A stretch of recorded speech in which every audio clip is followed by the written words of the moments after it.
श्री राधा कृष्ण भगवान की जय। भक्तवत्सल भगवान की जय। भागवत महापुराण की जय। जय जय श्री राधे। परम मंगलमय परात्पर अखिलेश्वर करुणा बरुणालय भक्तवंशा कल्पतरु तरंगित बिरंगित पीताम्बरधारी श्री बालकृष्ण लाल जी की वाङ्मयी मूर्ति प्रत्यक्ष श्रीमद् भागवत महापुराण के अंतर्गत ये षष्ठ स्कंद में अजामिल ब्राह्मण की आप कथा श्रवण करेंगे। ये तृतीय दिवस की कथा। केचित् केवलया भक्त्या वासुदेव परायण अहम धुन्वन्ति कात्सेन निहारमिव भास्करः। सुखदेव भगवान कहते हैं, परीक्षित, जैसे भुवन भास्कर सूर्य नारायण के उदय होने पर संपूर्ण त्रिभुवन का अंधकार समाप्त हो जाता है, ऐसे ही भगवान के मंगलमय नाम का मुख से गान करते ही जीव के जन्म जन्मांतरों के पाप पुण्य भस्मीभूत हो जाते हैं। परीक्षित ने कहा, महाराज ऐसा कभी हुआ भी है? कोई प्रमाण दीजिए। तब सुखदेव जी अजामिलोपाख्यान सुनाते हैं। कन्नौज में रहने वाला अजामिल ब्राह्मण बहुत बड़ा वेद पाठी तथा मातृ पितृ भक्त था। पतिव्रता पत्नी भी थी, आज्ञाकारी बेटे भी थे, सब कुछ था। पर एक दिन समिधा बीड़ने गया और जंगल में किसी शूद्र को वेश्या मरत देख लिया तो मति मलिन हो गई और उसी वेश्या के साथ हमेशा को चला गया। 10 संतानें हुई। सबसे छोटे बेटे का नाम संतों के कहने पर इसने नारायण रख लिया। बात बात पर उसी को बुलाता था। एक बार जब मृत्यु का क्षण निकट आया तो काले काले यमदूत अपनी ओर आते हुए दिखाई पड़े तो डर के मारे इसने अपने बेटे नारायण को बुला लिया। बेटा नारायण बचाओ, बेटा नारायण इधर आओ। जहाँ ये शब्द भगवान के पार्षदों के कान में पड़ा कि दूरे कीड़न का सक्तम पुत्रम नारायणम होयम प्लावितेन सुरेणोच्चे राजुहाव कुलेन्द्रिया। पूरे बल के साथ जब पुकारा नारायण बचाओ, तत्क्षण भगवान के 4 पार्षद प्रकट हो गए और दूतों को धक्का मारकर यम पास से मुक्त करा दिया। यम के दूत तुरंत उठकर खड़े हो गए।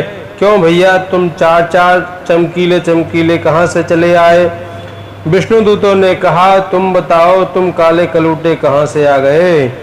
यमदूतों ने कहा, हमें नहीं जानते, हम यमराज के दूत हैं, पापियों को पकड़ने का ही काम करते हैं। आपका परिचय क्या है?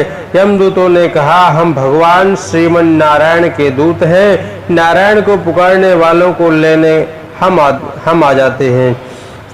तुमने सुना नहीं ये कितनी जोर से चिल्लाया, नारायण बचाओ, फिर भी तुम उसे पकड़ने का दुस्साहस कर रहे हो।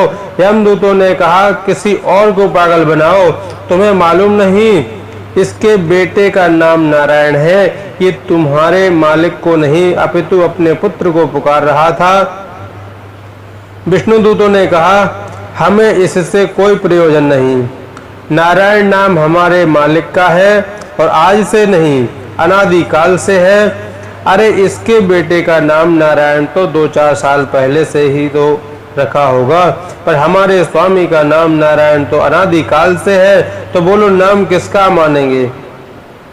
सांकेत्यम परिहास्यम वा स्तोभम हेलनमेव वा वैकुंठ नाम ग्रहणा मशेषा घरम विदु। भगवान के मंगलमय नाम का एक बार गान करके ही जीव के समस्त पाप तत्क्षण भस्मीभूत हो जाते हैं, चाहे वह कैसे भी हो, चाहे वो कैसे भी नाम ले। भाय कुभाय अनख आलसहु नाम जपत मंगल दिस दसहु। वस्तु शक्ति की अपेक्षा नहीं करती, वस्तु शक्ति ज्ञान की अपेक्षा नहीं रखती। अग्नि में दाह तत्व की शक्ति है, अब हमें ज्ञान हो या ना हो, पर आग को छू लेंगे तो वह जलाए बिना नहीं मानेगी। इसी प्रकार विष में मारक शक्ति है, हमें ज्ञान हो या ना हो, पर विष पी लिया तो कहीं से बचने वाले नहीं। वैसे ही अनजाने में प्रभु का कोई नाम ले तो क्या उसे तरना नहीं पड़ेगा, क्योंकि नाम में जो तारक शक्ति है वह तारक शक्ति अपना काम करेगी। तुमने श्रद्धा से लिया या अश्रद्धा से, उसे कोई प्रयोजन नहीं है। इसलिए कहीं भी कैसे भी जपो। भगवत पार्षदों और यमदूतों के बीच बहुत बहस हुई, फिर भी जब नहीं माने तो भगवत पार्षदों ने यम के दूतों की खूब पिटाई की। यम के दूत अंत में अजामिल को छोड़कर भाग गए। विष्णु दूत भी अंतर्ध्यान हो गए। दोनों के संवाद को अजामिल ने ठीक से सुना, आंखों से दोनों को देखा था, इसलिए तुरंत वैराग्य हो गया। विचार करने लगा, जब धोखे से नाम लिया तब ये चमत्कार हो गया। कहीं सचमुच मैंने प्रभु को ही पुकारा होता तब क्या होता। सबको छोड़कर अजामिल हरिद्वार आया और वहां पर खूब भजन करके गंगा द्वार मुपे पाया, मुक्त सर्वानुबंधना, समस्त बंधनों से मुक्त होकर अंत में परम पद को प्राप्त किया। और उधर यमदूतों ने यमराज के सामने काल दंड फेंक दिया, आज से तुम्हारी ऐसी नौकरी हमें नहीं करनी। यमदूत ने पूछा, क्या हुआ भाई? यमदूत बोले, आपके भेजे हम गए और 4 लोगों ने हमें ही मार पीट कर भगा दिया। कारण सिर्फ इतना था कि वह जीव अपने बेटे नारायण को पुकार रहा था और वह कह रहे थे कि हमारे स्वामी का नाम नारायण है। दौड़कर यमराज ने उनके मुंह पर हाथ लगा दिया। अरे धीरे से बोलो। यमदूतों ने पूछा, क्यों महाराज? यमराज बोले, अभी मंगलमय नाम जो तुमने लिया है, कहीं चिल्ला चिल्ला कर 2-4 बार ले लिया और इन पापियों के कान में पड़ गया तो नरक में जो पड़े हैं सबको विदाई देनी पड़ेगी। मेरा तो सारा व्यापार ही ठप्प हो जाएगा। यमदूतों ने पूछा, अच्छा महाराज, ऐसा चमत्कार है तो बताइए इस नाम की महिमा क्या है? धर्मराज बोले, भैया हम क्या बताएंगे तुम्हें नाम की महिमा, भगवान से पूछो तो भगवान भी ना बता पावेंगे। कहो कहाँ लगी नाम बड़ाई, राम न सकहीं नाम गुण गाई। यमदूत बोले, अच्छा महाराज, तो जिसकी महिमा कोई बता ही नहीं सकता, जिस तत्व का प्रतिपादन कोई कर ही नहीं सकता, वह कपोल कल्पना भी तो हो सकती है। धर्मराज बोले, नहीं, ऐसी बात नहीं है। हम 12 लोग हैं जो थोड़ा बहुत तो जानते हैं। बोले, कौन कौन? स्वयंभू, नारदा, शंभु, कुमारा, कपिलो, मनु, प्रहलादो, जनको, भीष्मो, बलिर्भया, शकिर्भयम्, द्वादशेते विजानीमो, धर्मं भागवतम भटा। ये 12 परम भागवत माने जाते हैं, इसलिए वैष्णव लोग 12 तिलक धारण करते हैं। श्रीमद् भागवत में भी 12 स्कंद हैं। 12 मंत्र का भी बड़ा महत्व है। और इस प्रकार से जब नाम की गरिमा का निरूपण किया तो यम के दूत बोले, अब हमें ज्यादा झंझट में नहीं पड़ना, हमें तो सीधी सीधी बात बता दो कि हम किसे पकड़ने जाएं। धर्मराज ने कहा, जिह्वा न भक्ति भगवद गुण नाम ध्येयम्, चेतश्च न स्मरति तच्चरणारविन्दम्, कृष्णाय नो नमति क्षिरये कदापि, तानयध्वसतो कृत विष्णु कृत्याम्।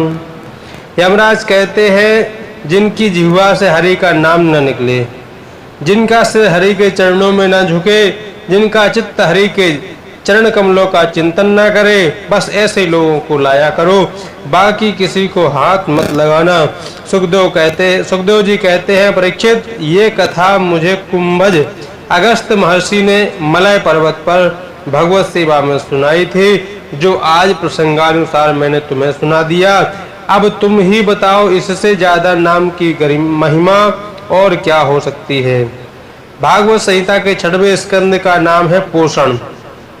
पोषण का तात्पर्य है पोषणम तदनुग्रह, भगवान का जीवों पर किस प्रकार से कैसे अनुग्रह होता है। जीव कर्म करता जाए, कर्मानुसार फल भोगता जाए, तो फिर भगवान की आवश्यकता कहाँ रह जाएगी। इसलिए इसी आधार पर महाप्रभु श्री वल्लभाचार्य ने पुष्टि मार्ग की स्थापना की, क्योंकि भगवान की कृपा दृष्टि की परम आवश्यकता है। जीव कर्म करता जाए, फल भोगता जाए, तो कल्प कल्पांतरों में भी कभी कल्याण होने वाला नहीं है, पर भगवान की कृपा दृष्टि सब कुछ कर सकती है। आपने किसी की हत्या कर दी, अपराध सिद्ध हो गया, तो न्यायाधीश तो आपको फांसी की सजा सुनाएगा। ये रहा कानून। अब राष्ट्रपति का स्वतंत्र अधिकार है कि वह आपको अपनी कृपा से फांसी से बचा सकता है।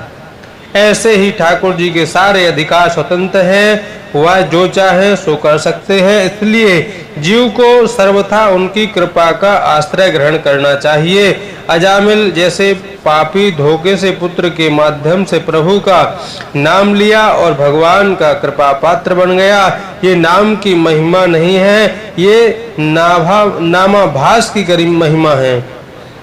भ्रमवशात लिया हुआ प्रभु का नाम कितना चमत्कारी है। प्रभु के नाम की महिमा कौन गा सकता है। अब परीक्षित ने प्रश्न किया, भगवान, आपने मुझे जो ध्रुव जी का चरित्र और वंश सुनाया, वह वंश आपने केवल प्राचीन बरही के पुत्र प्रचेताओं तक सुनाया, उसके बाद आपने उसका वंश आगे नहीं सुनाया, नहीं बताया। आगे क्या हुआ। तब सुखदेव जी महाराज उस अध्याय को पुनः प्रारंभ करते हुए कहते हैं, परीक्षित, प्रचेता गणों का विवाह वृक्षों की कन्या वाक्षी से हुआ और उन्होंने दक्ष नामक पुत्र को जन्म दिया और तपस्या करने चले गए। दक्ष ने तपस्या करके असकनी कन्या से विवाह करने के बाद 10,000 पुत्रों को जन्म दिया। पर नारद जी ने उन समस्त बालकों को कूट प्रश्नों में उलझाकर ऊर्ध्वरेता ब्रह्मचारी बना दिया। नारद जी ने उन बच्चों से बड़े विचित्र प्रश्न किए। बच्चों, बताओ, दोनों ओर बहने वाली नदी को देखा है? बच्चे चक्कर में पड़ गए। ऐसी नदी तो हमने आज तक नहीं सुनी न देखी। हम नहीं बता सकते महाराज, हमने तो नहीं देखा। पुनः नारद जी ने पूछा, अच्छा तो बताओ, ऐसा कोई बिल देखा है जिसमें घुसने के बाद कोई निकलता ही नहीं? बालक बोले, नहीं देखा। महाराज पुनः नारद जी ने पूछा, अच्छा तो विचित्र भाषा बोलने वाले हंस को देखा है? बालकों ने कहा, नहीं देखा महाराज। नारद जी ने पुनः प्रश्न किया, अच्छा तो पुंसचली के पति को जानते हो? बालकों ने उत्तर दिया, नहीं जानते महाराज। नारद जी बोले, तो तुम कुछ नहीं कर सकते। बालकों के जिज्ञासा करने पर नारद जी ने सबको चेला बना दिया और समझा दिया। देखो बच्चों, दोनों ओर बहने वाली नदी का नाम है माया, जो सृजन भी कर रही है और संहार भी कर रही है। जिस बिल में जाने के बाद कोई नहीं निकलता, उसका नाम है मोक्ष।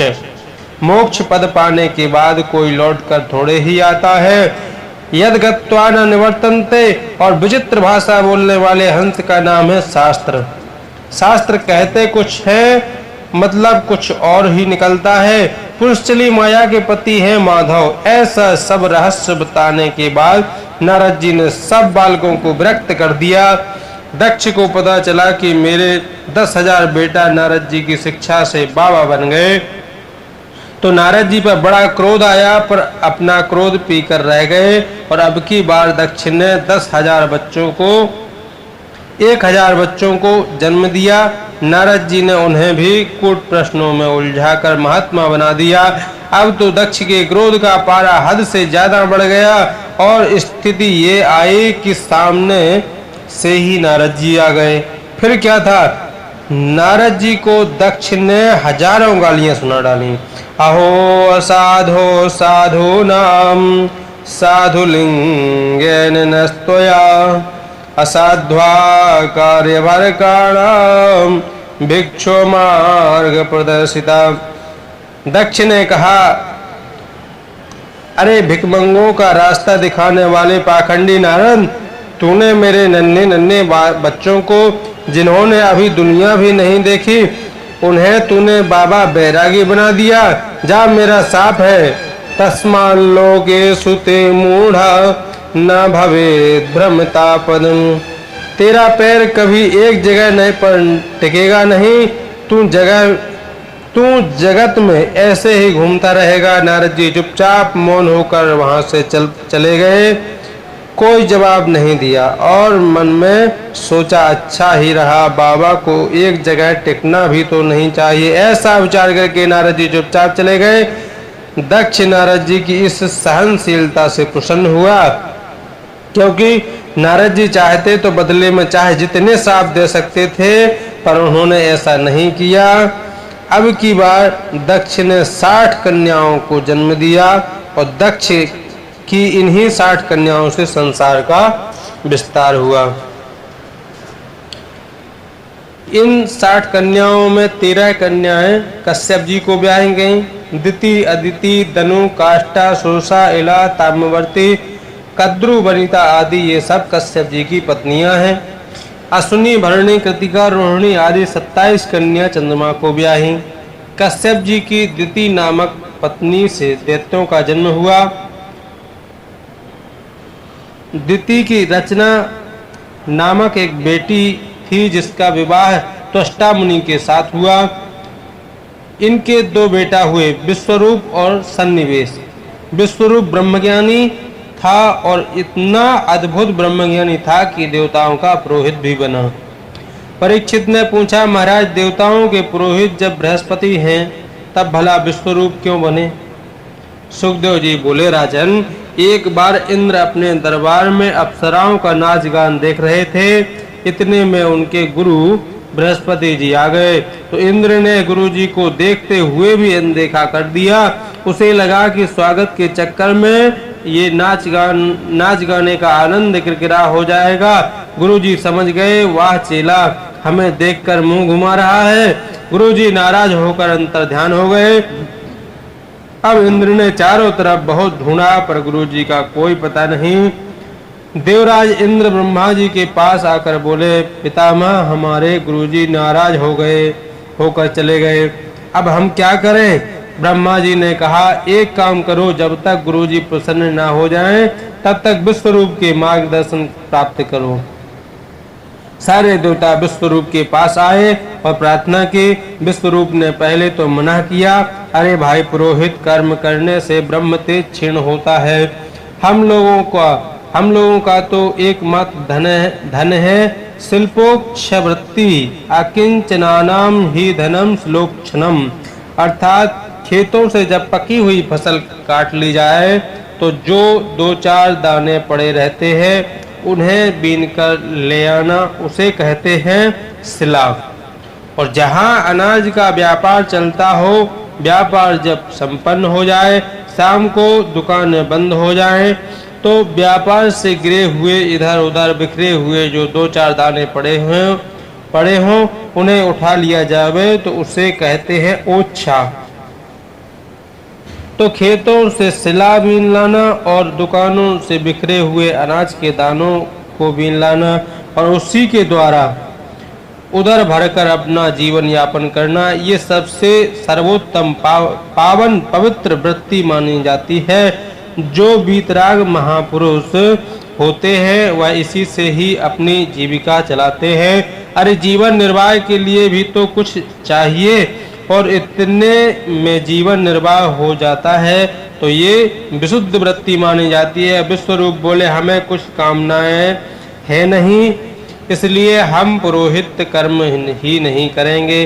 देवताओं ने जब ज्यादा ही अनुनय विनय किया तो फिर स्वीकार करना पड़ा। विश्वरूप पुरोहित बने और इंद्र को सर्वप्रथम नारायण कवच का उपदेश दिया। ये नारायण कवच का बड़ा महत्व है। जो भी दुजातीय इस नारायण कवच का नित्य पाठ करे उसके ऊपर कोई भी विघ्न बाधा, किसी भी प्रकार का तंत्र मंत्र का प्रयोग कामयाब नहीं होता, कोई उसका अहित नहीं कर सकता। एक बार कौशिक नाम के मुनि इस नारायण कवच का नित्य पाठ किया करते थे। जब उनका शरीर छूट गया तो चित्ररथ गंधर्व उधर से अपने विमान पर बैठकर जा रहा था कि अचानक उस स्थान पर उसका विमान टपक कर नीचे गिर गया। उसने बालखिल ऋषियों से पूछा, महाराज मेरा विमान तो बिल्कुल ठीक है, तो गिर क्यों गया, गिर कैसे पड़ा? बालखिल ऋषियों ने कहा, इस महात्मा के नारायण कवच का पाठ करने से हड्डियों में चुंबकीय